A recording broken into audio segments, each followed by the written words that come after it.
उनका वंदन करो, उनकी बातों को समझो, उनकी बातों को मानो, अपने जीवन में उतारो,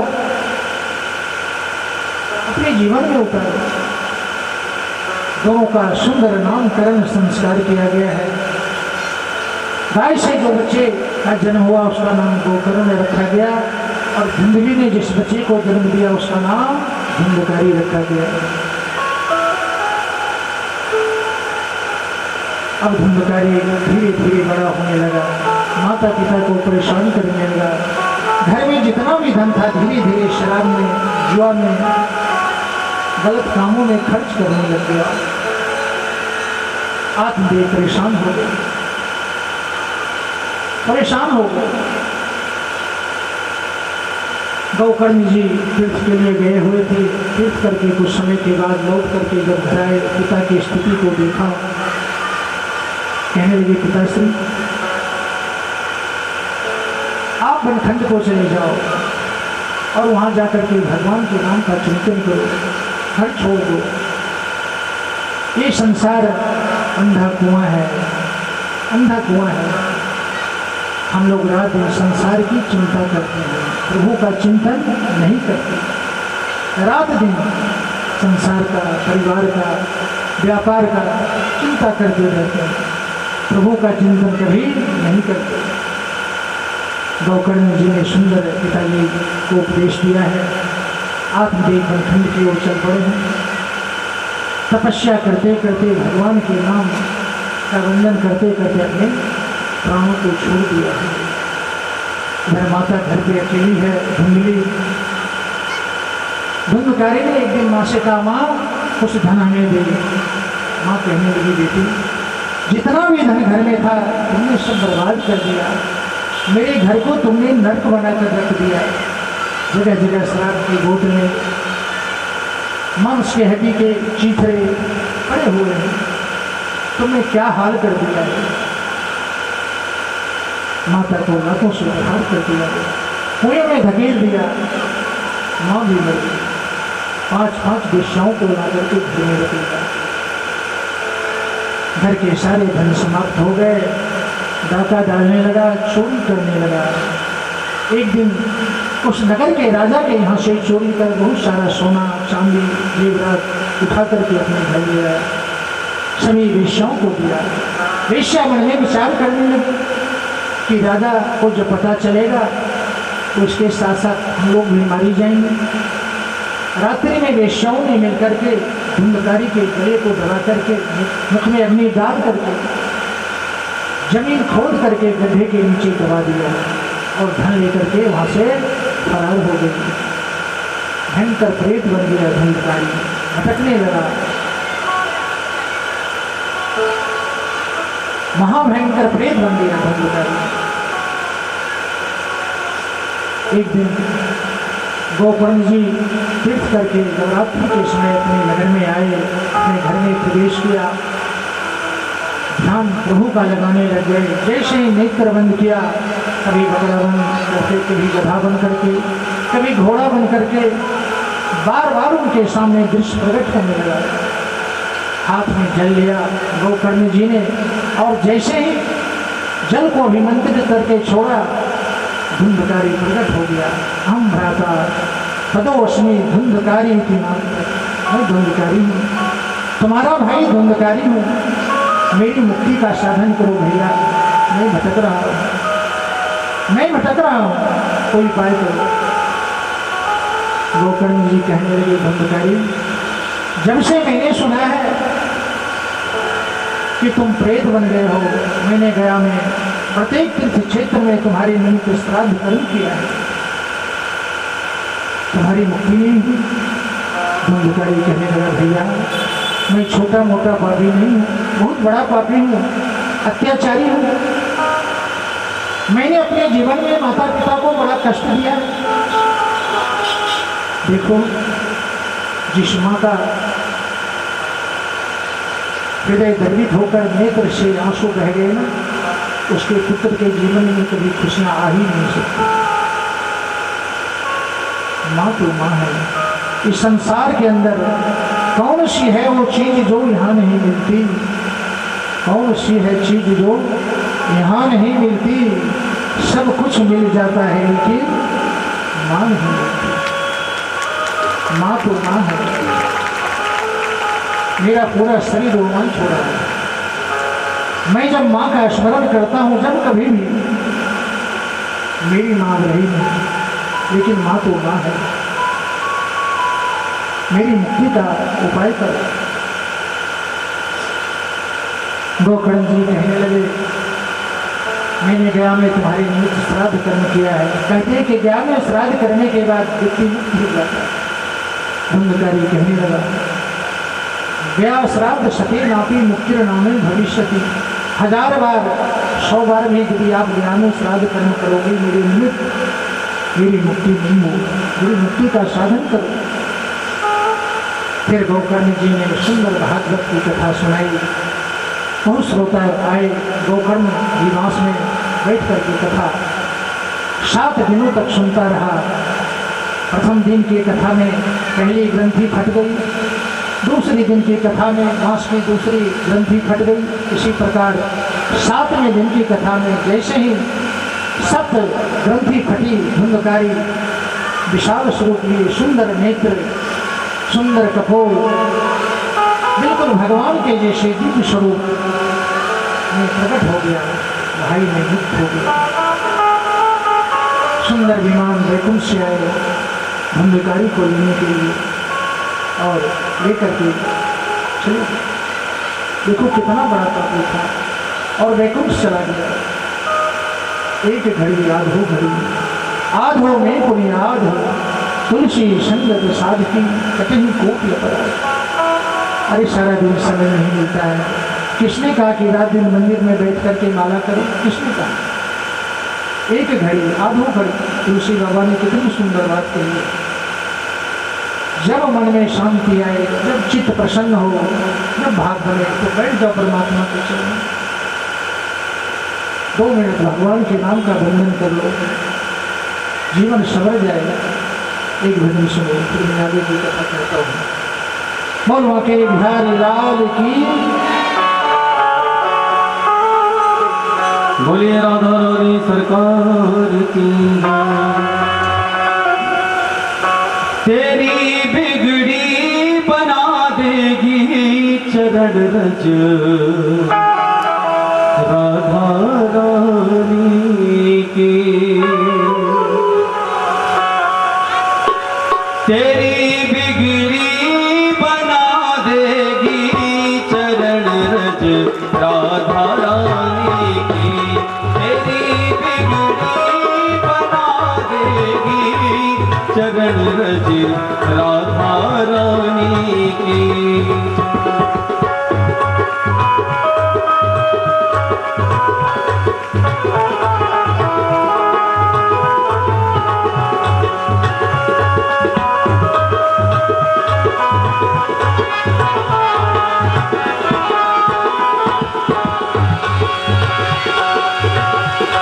तेरी बिगड़ी बना देगी चरण रज राधा रानी की। तेरी बिगड़ी बना देगी चरण रज राधा रानी की।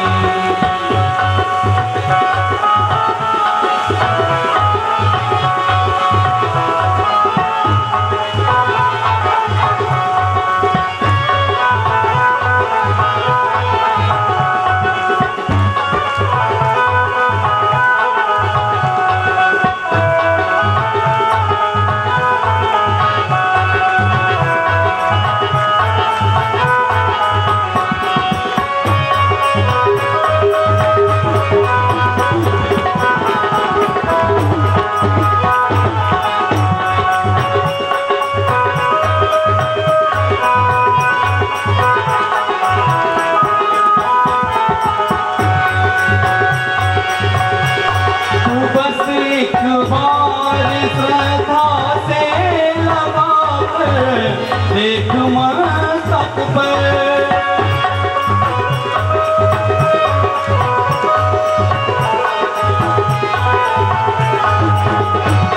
तू बस एक बार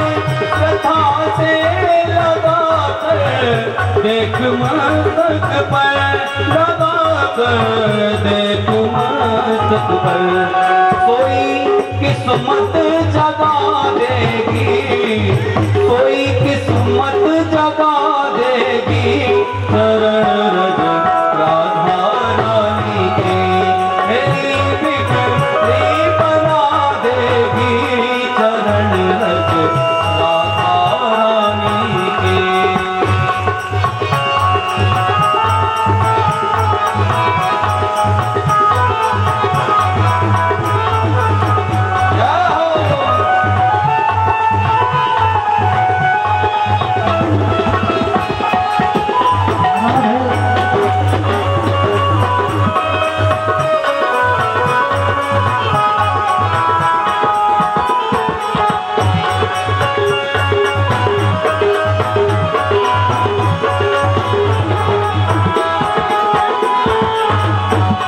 दुखों के घोर बादल हों या लाखों आंधियां आए,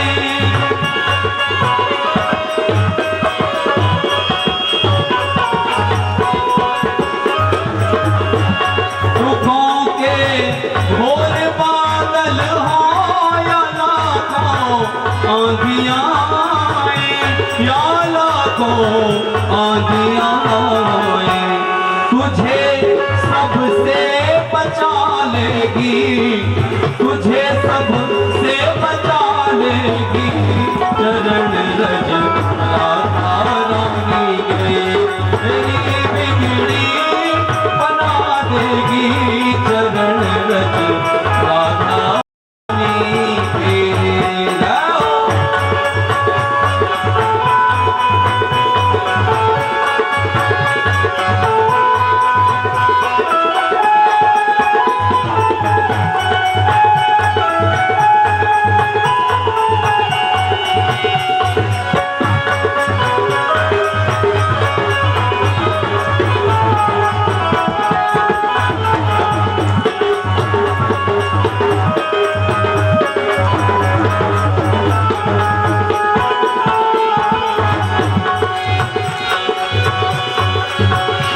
तेरे जीवन के अंधियारों में बनकर रोशनी तुझको,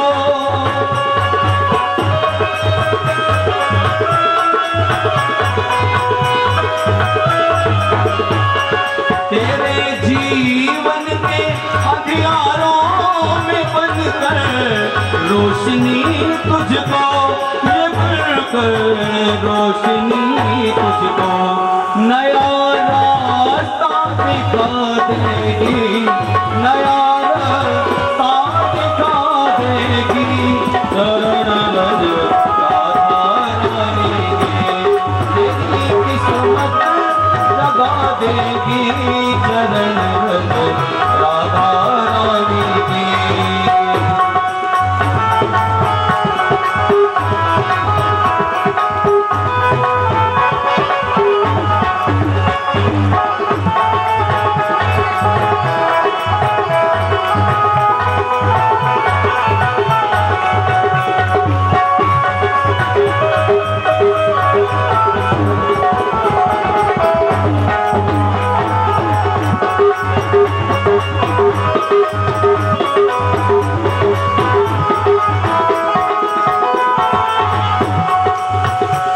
भरोसा है अगर सच्चा उठाकर फर्श से तुझको,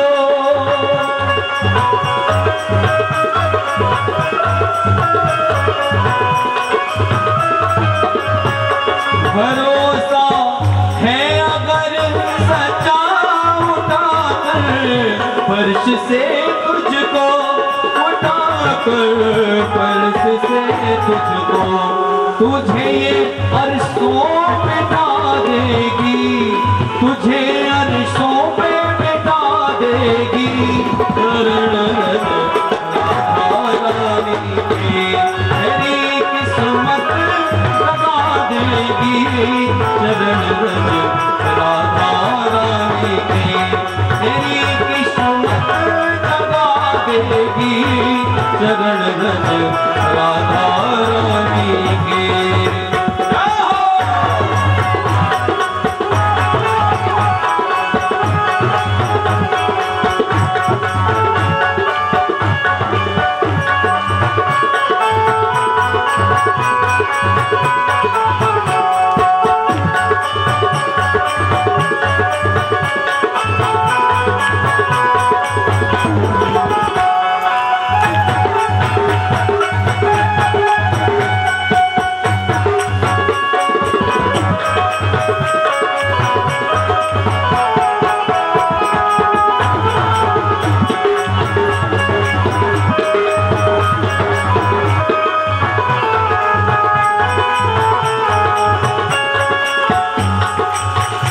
लिखी महिमा चरण रज की नहीं है दास की हस्ती।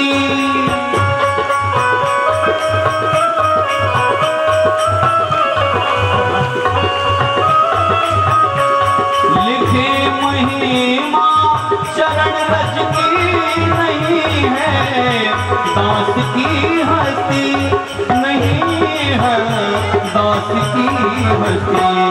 तुझे दासी बना लेगी, तुझे दासी बना लेगी चरण राधा रानी के। तुझे दासी बना लेगी चरण रज राधा रानी के। तेरी बिगड़ी बना लेगी चरण रज राधा रानी के। तेरी बिगड़ी बना लेगी चरण रज राधा रानी के। तेरी बिगड़ी बना देगी चरण रज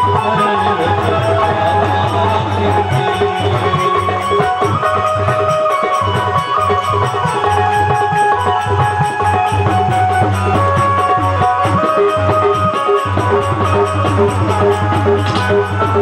तेरी बिगड़ी बना देगी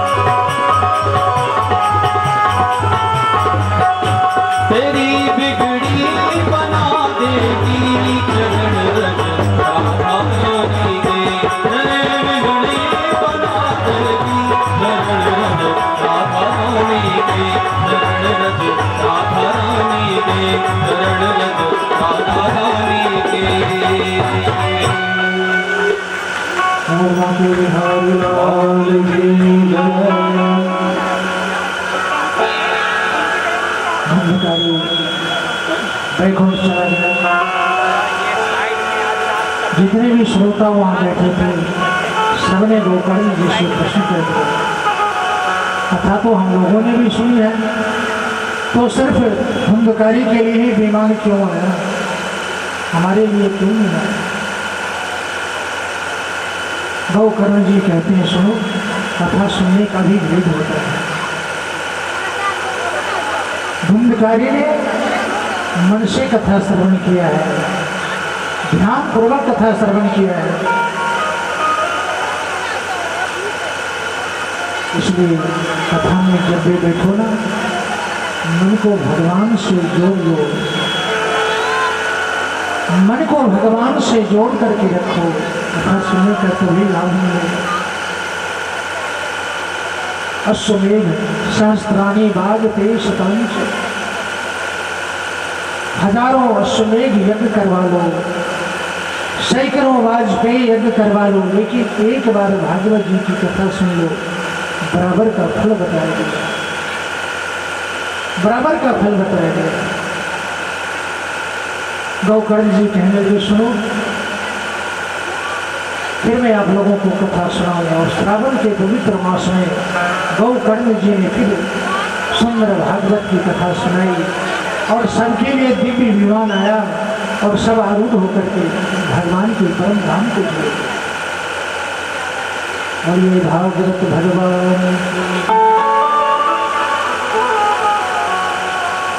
कथा चल रही थी, इतने में भक्ति माता प्रकट हो गई, दोनों पुत्र उनके तरुण हो गए, भक्ति मैया प्रसन्न चित्त हो गई, ताता थैया करके थिरकने लगी।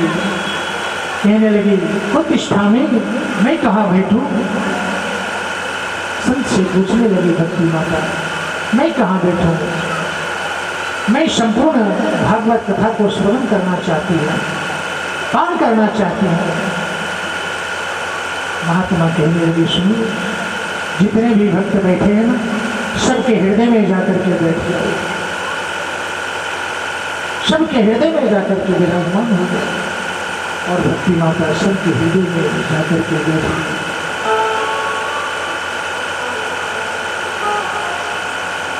भक्ति का बड़ा महत्व है। जिसके जीवन में भक्ति है ना, तो समझो परमात्मा उसके साथ है, परमात्मा उसके साथ है। सच्ची भक्ति अपने जीवन में उतारे। बनावटी भक्ति नहीं, दिखावा नहीं करना है, आडंबर कि मैंने ये कर दिया तो मैंने वो कर दिया। आजकल लोग दिखावा ज़्यादा करते हैं। और कुछ लोग ऐसे भी होते हैं ना, करोड़ों दे देते हैं, लेकिन लोगों को, बगल वाले को पता भी नहीं चलता कि हमने कितना दान किया। उसका बड़ा महत्व होता है। यदि धर्म को बार बार हम लोगों में बांटते हैं ना, कि मैं इतने बड़ा तीर्थ क्षेत्र में जाकर के होया, इतने बार गंगा स्नान कर लिया, इतना बड़ा बड़ा यज्ञ करवा लिया, तो आपका धर्म क्षय होता है, धीरे धीरे घटता है। तो हम लोग उल्टा ही करते हैं, धर्म को लोगों में प्रचार करते हैं और पाप को छिपाते हैं। पाप को सब में बांटना चाहिए। जो हमारे जीवन में जो पाप लग गया है, धीरे धीरे करके सब में बढ़ जाए, हम पाप से मुक्त हो जाए। लेकिन हम लोग उल्टा ही करते हैं, धर्म का खूब ढिढोरा पीटते हैं। और देखो, भगवान भक्तों की परीक्षा भी है, परीक्षा भी है। भगवान की परीक्षा में जो भक्त पास हो गया ना, समझो ही भक्त परमात्मा का प्रिय भक्त होता है। मैं बार बार सबसे कहना चाहता हूँ, जीवन में सत्य का आश्रय ग्रहण करो, सत्य बोलना सीखो, यही सबसे बड़ी भक्ति है। हजारों बार दिन में मंदिर जाओ, संध्या आरती, शयन आरती, सवेरे की आरती, बार बार आरती हम लोग करते रहते हैं, लेकिन दिन भर झूठ बोलते हैं। क्या मतलब, क्या फायदा है? कोई फायदा नहीं, कोई लाभ नहीं। दिखावा भक्ति कभी मत करो। क्या करना भक्ति का दिखावा? सब ही नचावत नाम गोसाई, नाच ही नर मरकट की नाई। हम लोग के जीवन की जो धागा है ना, दो, ये परमात्मा के हाथ में है, पता नहीं कब काट दे। यदि हम धर्म का कार्य करते हैं तो हमारा पाप क्षय हो जाता है, हम स्वस्थ रहते हैं, हमारे जीवन में जो दुख आने वाला होता है वो भी मिट जाता है, वो भी मिट जाता है। तो कहते हैं कि प्रथमं ते बंधु विच्छेदम, मेरी पहली परीक्षा है जो तुम्हें मैं भाई से, बंधु से, माता पिता से, पारिवारिक जन से, समाज से, सबसे अलग करवा दूंगा। ये मेरी पहली परीक्षा है। जिसने भगवान के चरणों को पकड़ा है, ध्यान से सुनना, प्रथमं ते बंधु विच्छेदम, सबसे अलग करवा दूंगा। लोग पागल कहने लग जाएंगे, बड़ी पगली है, जब देखो तब मंदिर, जब देखो तब हरिद्वार, जब देखो तब अयोध्या। लोग पागल समझते हैं, पागल समझते हैं। ये भगवान की परीक्षा है, ध्यान से सुनना। प्रथमं ते बंधु विच्छेदम, और दूसरी परीक्षा क्या है परमात्मा की?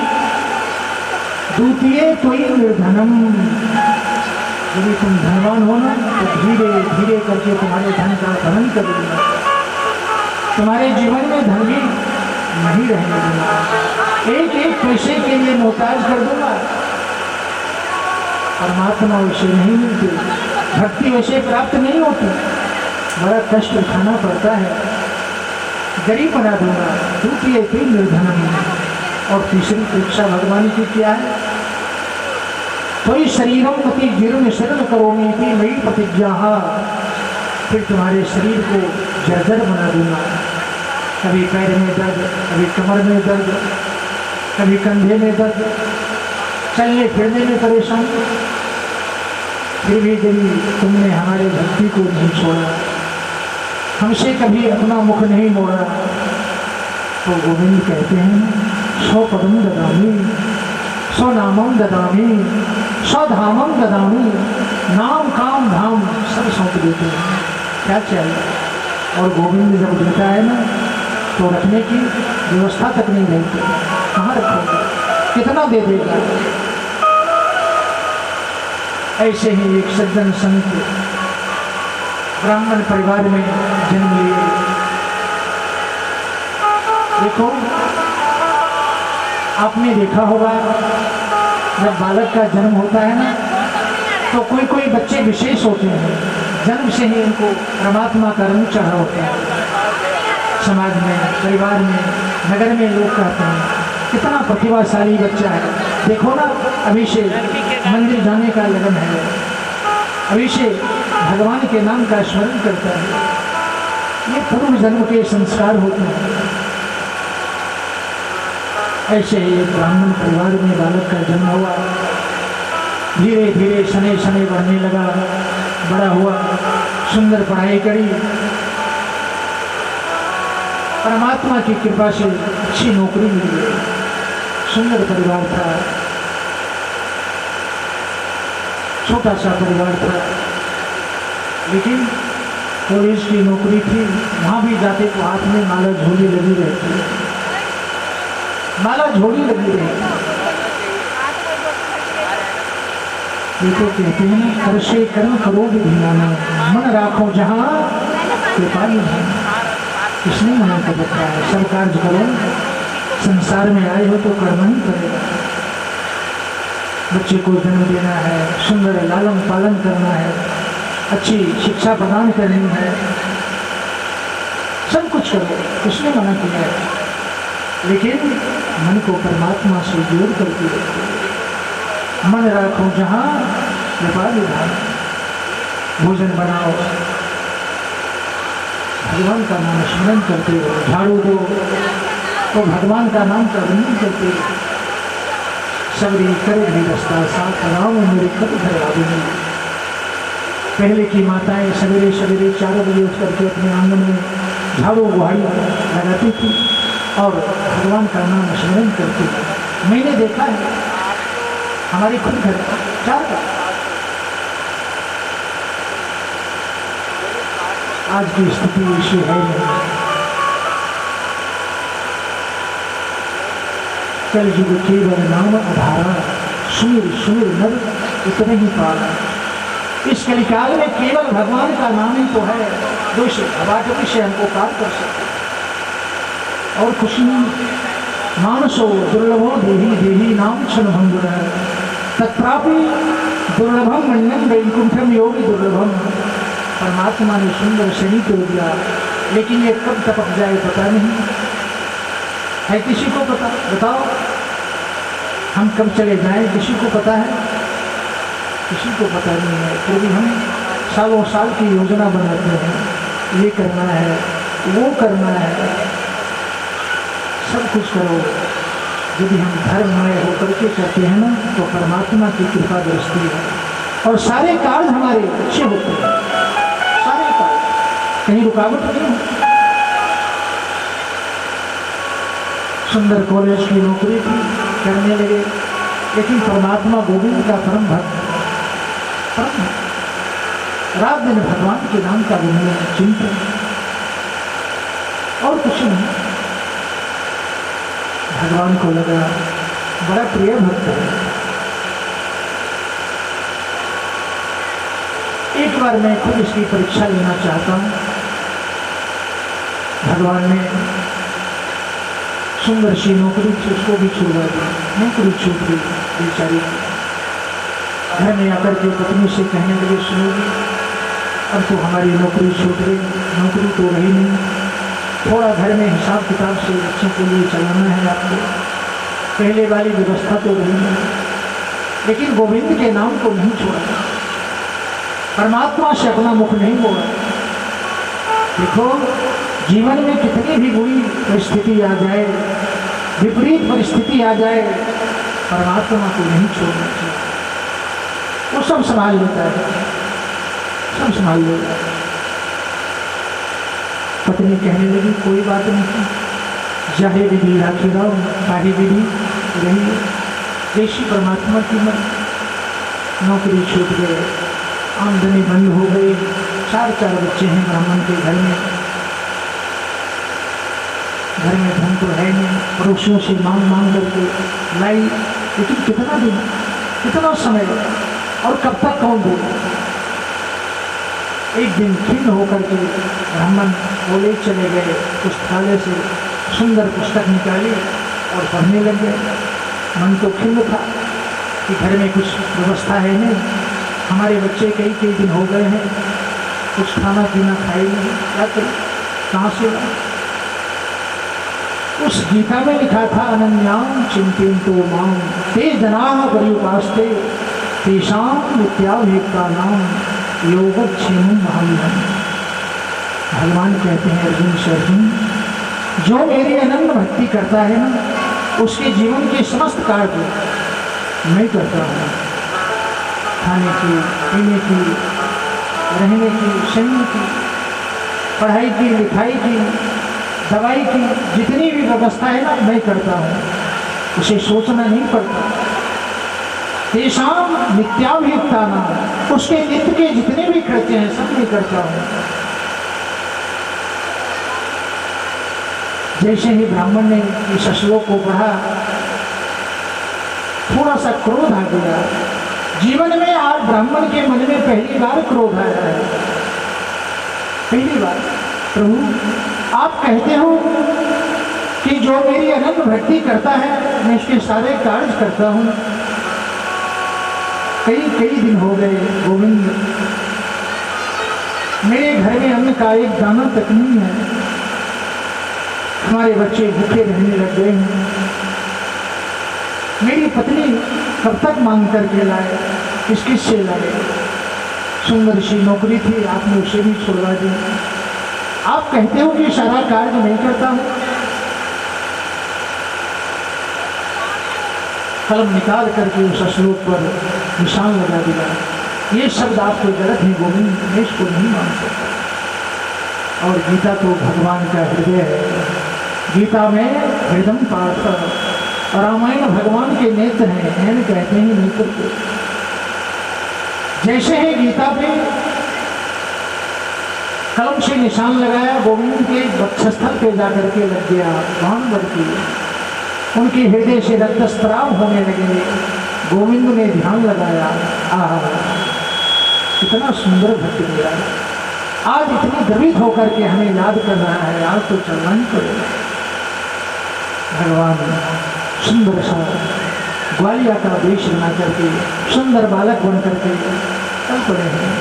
थोड़ी सी आटे की पोटली, मसाले, नमक, दाल, तेल इत्यादि छोटी छोटी पोटली बनाई और उनके घर पे चल पड़े हैं। ब्राह्मण तो कॉलेज में है, गीता की पुस्तक कर रहे हैं और पत्नी घर पे चारपाई के कोने में एकांत में पड़ी हुई है। देखो घर में जब व्यवस्था ठीक नहीं होना तो गृहिणी बड़ी परेशान रहती है, पत्नी बड़ी परेशान हो जाती है। पुरुष तो उतना होता नहीं, लेकिन माँ का हृदय है ना, माँ का हृदय बच्चों के लिए बड़ी ही परेशान हो जाती है। द्वार पे आकर के बालक जो भगवान बन के बालक बन करके आए थे, खड़े हो गए। गुरु माँ एक बार निकलो, मैं कुछ देने आया हूँ।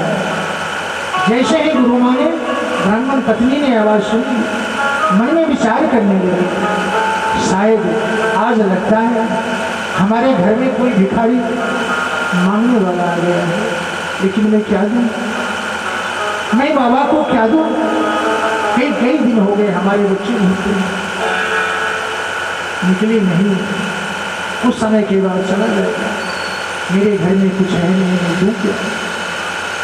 लेकिन वो तो ठहरे भगवान, जाने वाले तो थे नहीं। भिखारी होता तो चला नहीं जाता। फिर बालक ने आवाज लगाया, माँ अरे माँ निकलो तो सही। बार बार आवाज लगाने के बाद गुरु माँ घर से निकलती है। मन में विचार करती है, ये भिखारी जाने वाला नहीं है, कुछ ना कुछ लेकर के ही जाएगा। पूरे घर की तलाशी ले, लेकिन घर में कुछ था नहीं। मुखद्वार पे आई और जैसे ही उस बालक के ऊपर दृष्टि पड़ी, प्रातः लग गया, एक दूसरे को देखने में रह गए। गुरु माँ निहारती रह गई, आहा कितना सुंदर बालक है। मैंने अपने संपूर्ण जीवन में ऐसे बच्चे को आज तक नहीं देखा, कितना सुंदर बालक है। मन करता है इसे देखती रहूं, निहारती रहूं, अपने गोद में उठा करके चूम लो, कितना सुंदर बालक है।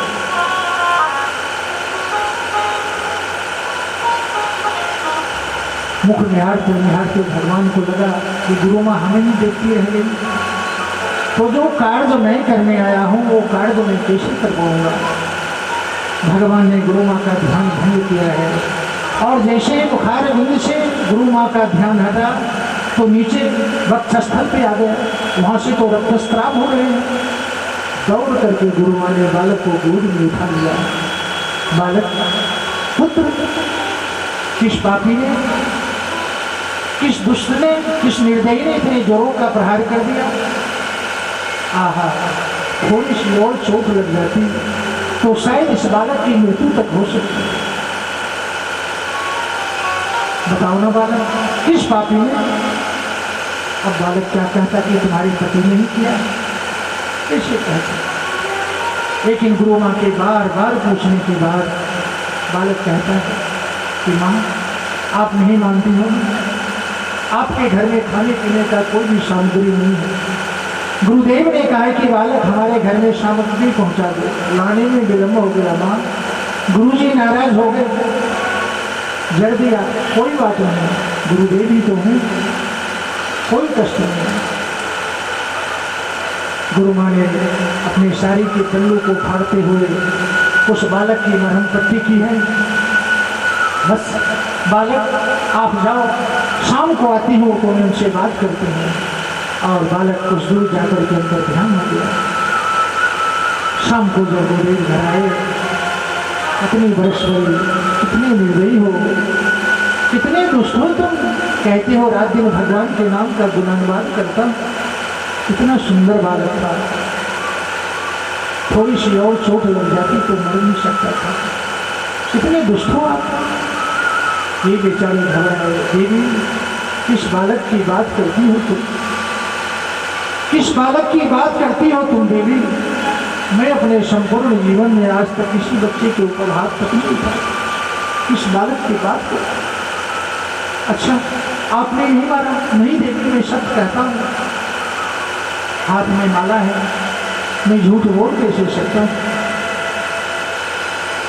आपने नहीं मारा तो फिर आपने उसके हाथ से चावल की पोटली, आटे की पोटली, नमक मसाले, जैसे ही ये शब्द गुरु के कानों में पड़ा, नेत्र सजल हो गए, झरझर आंसू बहने लगे। परमात्मा गोविंद, आपकी एक एक वाणी सत्य है, आप जो कहते हो ना वो सत्य ही होता है। हम लोग शास्त्रों पे विश्वास नहीं करते, पढ़ते तो रात दिन, अमल नहीं करते। कैसे चलना है, कैसे रहना है, कैसे जीवन यापन करना है। परमात्मा की परीक्षा में जब पास हो जाओगे ना तो सब कुछ भगवान दे देता है, सब कुछ बढ़ जाता है, किसी बात की कमी नहीं। भक्ति हो उस ब्राह्मण के जैसी होनी चाहिए जीवन में। एक भजन का आनंद लीजिए, फिर आगे की कथा में आपको सुनाऊंगा। बड़े ही उत्साह के साथ आप आनंद मनाओ। बोल बाल कृष्ण लाल की।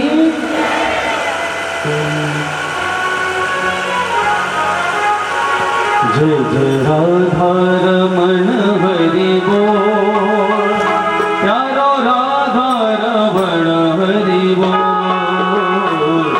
जय राधा रमण हरि बोल।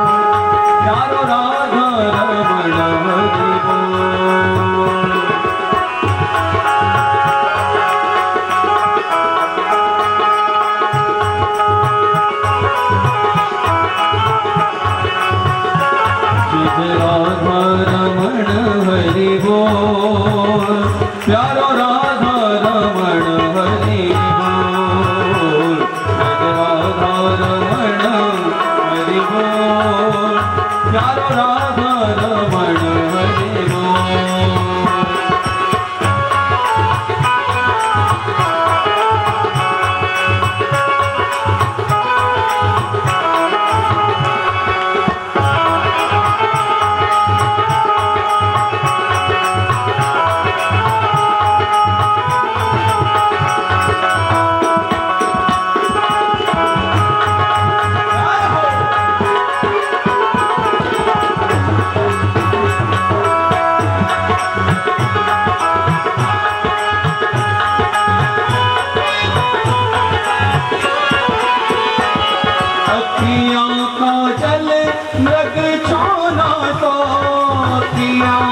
जादू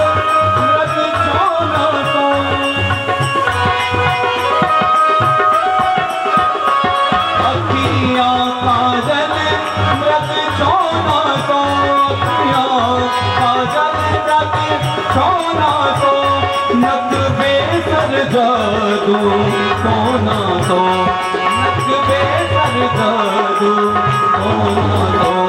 दौलत से भरे कपूर, दौलत से भरे कपूर, जय जय राधा रमण हरि बोल, जय राधा रमण हरि बोल, जय राधा रमण हरि बोल।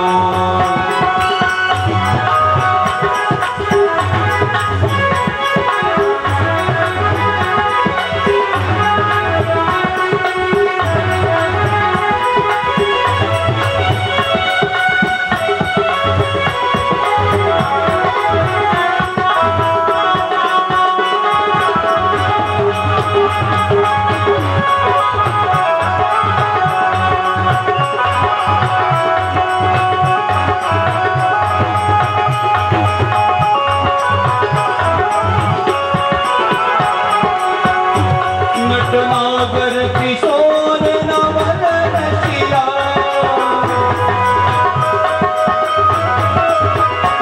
नटनागर किशोर नवल रसिया,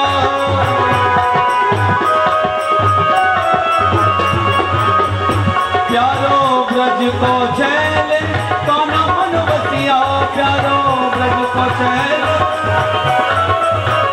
प्यारो ब्रज को छैला काना मन बसिया, कालिंद्री होकरे कालिंद्री, होकरे कालिंद्री, फूल किलो जय राधा रमण हरि बोल, जय राधा रमण हरि बोल रे, जय राधा रमण हरि बोल।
तन पे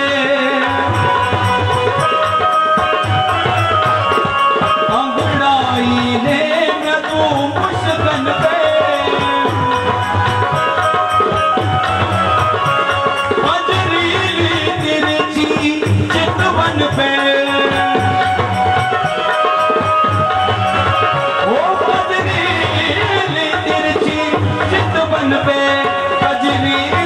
तिरछी चितवन पे अपदायक बोल बदायक टिका बिन मोल रे नजरा धारण हरि बोल नजरा रमण हरि बोल रे नजरा रमण हरि बोल।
जो कटे सूरज से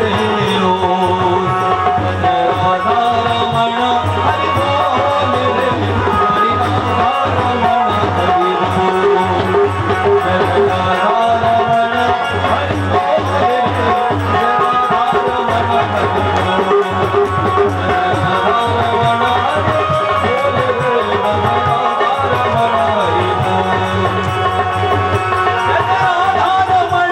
हरि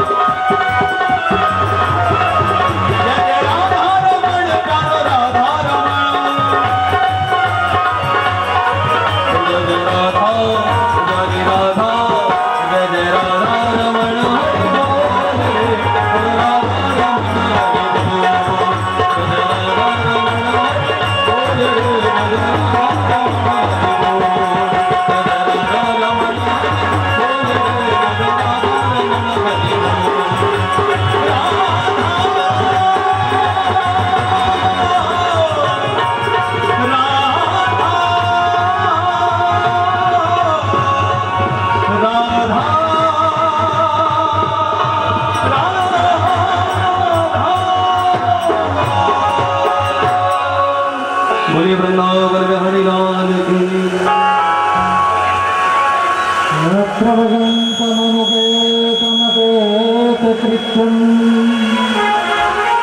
द्वैपायनो विरह कातरवा जुहावा पुत्रेति तन्मयतया तन्वेभिनेदो तं सर्वभूत हृदयो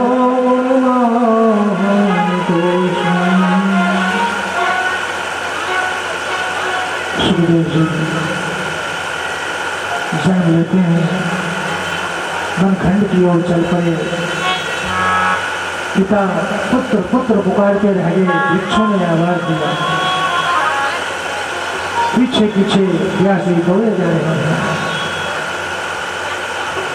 कुछ स्त्रियां स्नान कर रही थी। जैसे ही व्यास जी को देखा, झटपट उसने अपने वस्त्र पहन लिए। व्यास जी कहने लगे, अभी अभी मेरा नवयुवक पुत्र गया है, तो तुम लोगों ने वस्त्र नहीं पहने, और मैं बुजुर्ग, मुझे देखकर तुमने कपड़े क्यों पहन लिए? कहने लगी कि आपके पुत्र के अंदर स्त्री पुरुष का कोई भेद है ही नहीं, उसे पता ही नहीं, और आपके जीवन में आज भी इसका भेद। परमहंस शिरोमणि सुखदेव जी महाराज, व्यास जी ने जब भागवत की रचना करने से पहले कई ग्रंथों की रचना की, महाभारत की रचना की, रामायण की रचना की, लेकिन मन में लगा कि कुछ और भी लिखना चाहिए। मन में असंतोष था, उनका मन खिन्न था, और कुछ लिखना चाहिए। बैठे हुए थे, नारद जी का पदार्पण हुआ है।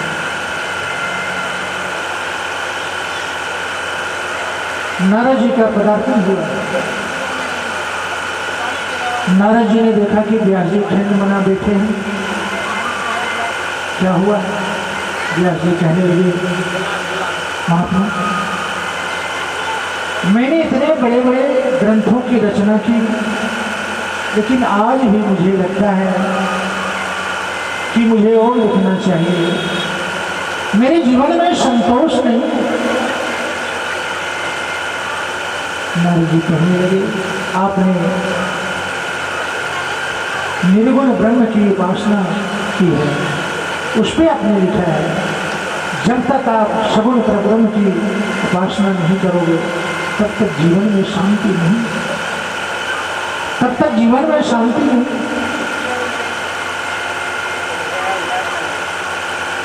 निरंकारी वाले होते हैं ना, निर्गुण होते हैं, वो भगवान को मानते नहीं।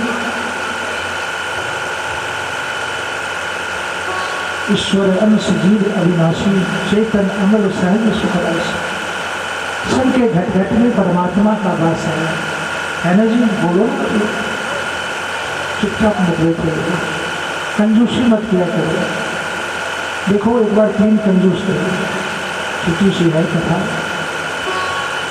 3 कंजूस थे, बड़े ही कंजूस थे। गांव में, नगर में उनकी रोज चर्चा हुआ करती थी, यार बड़े कंजूस हैं। एक अधेला तक जीवन में कभी खर्च नहीं किया, धन की कोई कमी नहीं है, बड़े कंजूस। मन में तीनों मित्र विचार किए कि चलो आज कुछ खरीदते हैं। मार्केट जाकर के आज तीनों मित्र मिलकर के कुछ ना कुछ खरीदते हैं। लोग सब कहते हैं कि बड़ा कंजूस है, चलो हम लोग दिखाते हैं कुछ ना कुछ खरीद के। तीनों मित्र बाजार गए, 250 ग्राम देसी घी खरीद करके ले आए। सब अपने अपने घर को गए। 1 माह के अंतराल में तीनों मित्र फिर इकट्ठे हो गए। क्या हाल है भाई, तुम्हारा घी ठीक ठाक चल रहा है? हाँ हाँ बिल्कुल चल रहा है। कैसे चलाते हो? कहने लगे, हमारे घर की जब सारी रोटियां बनकर के तैयार हो जाती है ना, तो एक ऊपर की रोटी में और एक नीचे की रोटी में घी चुपड़ देता हूँ। आहा, कितना बड़ा स्वाद, कितना आनंद आता है, मन मस्त हो जाता है। दूसरे ने कहा, भैया इतना खर्चा, अच्छा तुम कैसे चलाते हो, तुम बताओ। कहने लगे, भैया मेरे घर की जब सारी रोटियां बनके तैयार हो जाती है ना, तो माचिस की तीली से ना थोड़ी सी घी का ढक्कन खोल करके तीली में घी लगाई, और जितनी भी रोटियां हैं ना ऊपर से नीचे तक उसमें चुभो दिया। इतना खाने में आनंद आता है कि कहना ही क्या। तीसरे ने कहा, भैया तुम तो उससे भी ज़्यादा खर्ची नहीं, तो भैया तुम कैसे चलाते हो? उसने कहा, जब मेरे घर की सारी रोटियां बनकर के तैयार होती हैं तो मैं शीशी का ढक्कन खोलता हूँ। हाँ, कितना सुगंध आता है, सुगंध से ही पेट भर जाता है। अभी तक चल रहा है। जब खर्ची नहीं करोगे तो चलेगा। धन का महत्व तभी है जब परमात्मा ने दिया है तो यज्ञ में खर्च करो, किसी गरीब बिटिया की शादी है उसमें खर्च करो, पड़ोस में कोई भूखा सो रहा है उसमें खर्च करो, अपने निवाले से निकाल करके उसको थोड़ा सा खिला दो। जाड़े का मौसम है, व्यक्ति ठिठुर रहा है, वस्त्र नहीं है अंग पे, अपना वस्त्र उसको दान कर दो, बहुत बड़ा धर्म है। शब्द ब्रह्म की उपासना करो। और नारद जी ने 4 श्लोक के माध्यम से उनको भगवत कथा बताई और व्यास जी ने 18,000 श्लोक में परिणित कर दिव्य ग्रंथ को बनाया, दिव्य ग्रंथ को बनाया। देखो भागवत ग्रंथ से बड़ा कुछ है ही नहीं, इसमें श्रीमद लगा है। इसका मतलब जानते हैं, जब व्यास जी ने सुंदर भागवत ग्रंथ का निर्माण किया तो ले जा करके भगवान के चरणों में अर्पित करते हुए कहा, गोविंद मैंने सुंदर ग्रंथों का निर्माण किया है, आपकी प्रभु स्वीकृति चाहिए। भगवान ने कहा खामखा स्वीकृति चाहिए, न पूछा न बताया, ग्रंथ लेकर के आ गए। क्या मतलब? कहते प्रभु, कहते हैं ना भगवता प्रोक्तम इति भागवत, आपने स्वतः इसको अपने मुखार बिंदु से गाना है, वही तो भागवत कथा। भगवान खुश हो गए और अपनी स्वीकृति प्रदान कर दी। मन में विचार करने लगे व्यास जी, किशोरी जी के पास भी जाना चाहिए, उनसे भी तो स्वीकृति लेना है। दौड़े दौड़े उनके चरणों में गए, माँ प्रभु ने तो स्वीकृति प्रदान कर दिया, आप भी तो करो। लाडली जी कहने लगी, भगवान ने कर दिया है, मैं करूँ ना करूँ, क्या मतलब? मेरा इसमें क्या है वो मैं करूँ? कहने लगे व्यास जी, हाँ भगवत्या प्रोक्तम इति भागवत, आपका भी तो स्मरण है। और तब से इसमें श्री लग गया, श्री मतलब लाडली जी, राधा जी, श्रीमद तब से लग गया, तब से इसका नाम हो गया श्रीमद भागवत। जितने भी ग्रंथ हैं किसी में श्री नहीं लगा, रामायण जी, गीता जी, महाभारत, है ना, रचना करके सुंदर भागवत की कथा जो कल्प दृष्टि की छाया में आप लोग देखेंगे। देखो जीवन में परमात्मा ने यदि सुंदर शरीर दिया है, सुंदर धन दिया है, तो कंजूसी कदापि मत करो, सब यही रह जाएगा, नहीं छूट जाता है, जल करके भस्म हो जाता है, सबको पता है ना, पता भी। पुनरपि जननम पुनरपि मरणम पुनरपि जननी जठरेषु, क्या बार बार आप जन्म लेना चाहते हो, बार बार मृत्यु को प्राप्त होना चाहते हो? मुक्ति क्या है? हम लोग बार बार कहते हैं ना मुक्ति चाहिए, क्या है? गोपियाँ कहती हैं मुक्ति ही नौन सुन खारी लागे। मुक्ति क्या है? जिस परिवार में, जिस घर में माता पिता पुत्र आपस में सबका तालमेल बना रहता है, सुंदर शरीर है, सब स्वस्थ हैं, आपस में बड़ा स्नेह है, प्रेम है, वही तो स्वर्ग है। देखो उस घर में जाकर के कितना आनंद मिलता है। जिस घर में पुत्र पिता के बातों को नहीं मानते हैं, माता की नहीं सुनता, पति पत्नी का नहीं सुनता, एक बीमारी गई नहीं दूसरी आ गई, दूसरी गई नहीं तीसरी आ गई, चौथी आ गई, रात दिन कलह कलेश मचा रहता है, वही तो नरक है। भागवत जी में लिखा हुआ है प्रेम स्वर्ग नरक, यही स्वर्ग और नरक है। मुक्ति का मतलब क्या है? संसार से मुक्त हो जाओ, परिवार से मुक्त हो जाओ। 51 वर्ष की अवस्था के बाद गृहस्थ में रहते हुए परमात्मा